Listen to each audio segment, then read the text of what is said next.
कक्षा 8 संस्कृत शिक्षण में आप सभी का स्वागत। कक्षा 8 की संस्कृत की पुस्तक संस्कृत पीयूषम में परिशिष्ट के रूप में संकलित व्याकरण का जो अंश है उसी में से एक अंश है समास का। इसके पहले संधि और कारक वाला अंश हम पढ़ा चुके हैं। आज हम परिशिष्ट के रूप में समाहित जो व्याकरण का अंश है समास, उस पर हम प्रकाश डालेंगे। आप ध्यानपूर्वक देखें। पहले देखिए, समास किसे कहते हैं। समास का शाब्दिक अर्थ होता है संक्षेप।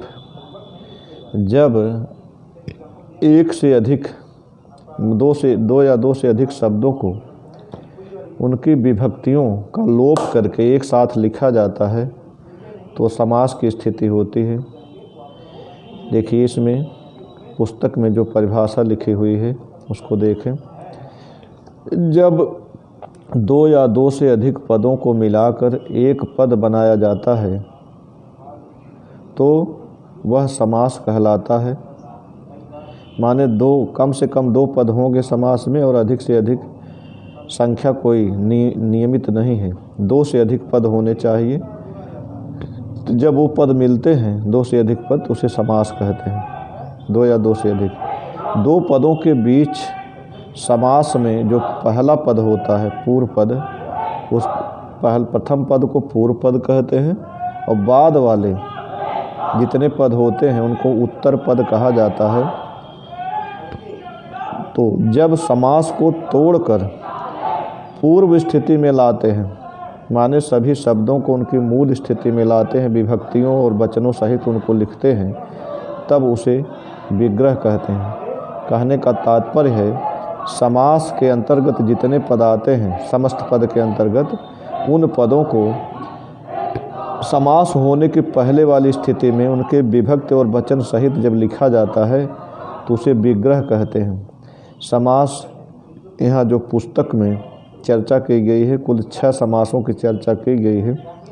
अव्ययी भाव समास, तत्पुरुष समास, कर्मधारय समास, द्विगु समास, बहुव्रीहि समास, द्वंद्व समास।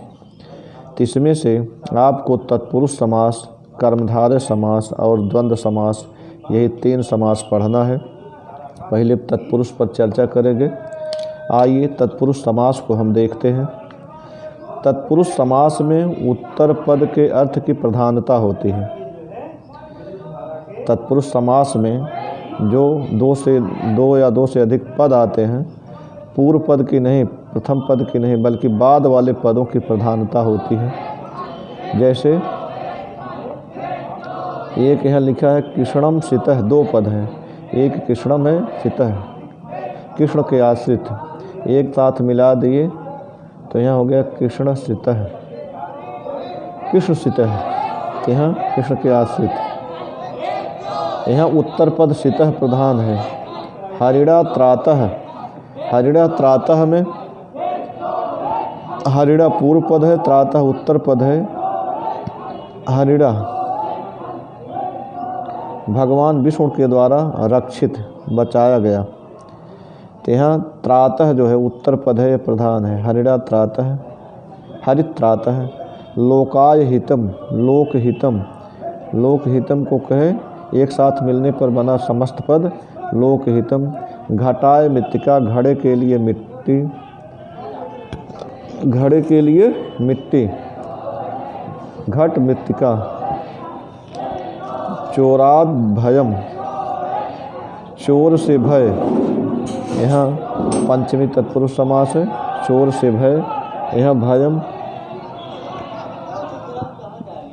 प्रधान पद है। राज्ञः पुरुषः, राजा का पुरुष, यहाँ पुरुष प्रधान पद है, उत्तर पद है।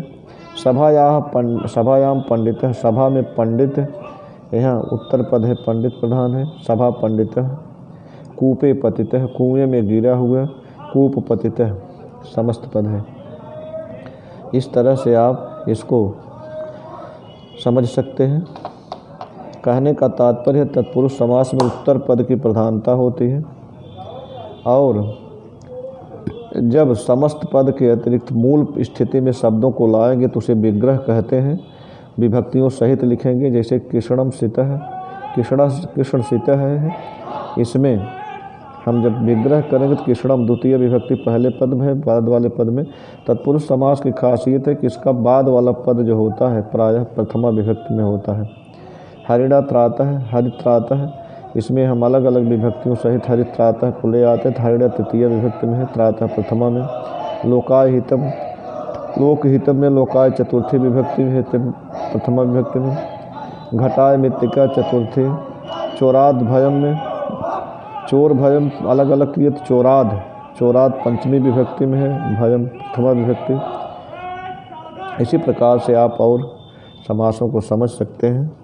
अब हम अगली वीडियो में कर्मधारय समास पर चर्चा करेंगे। आज यहीं तक, धन्यवाद।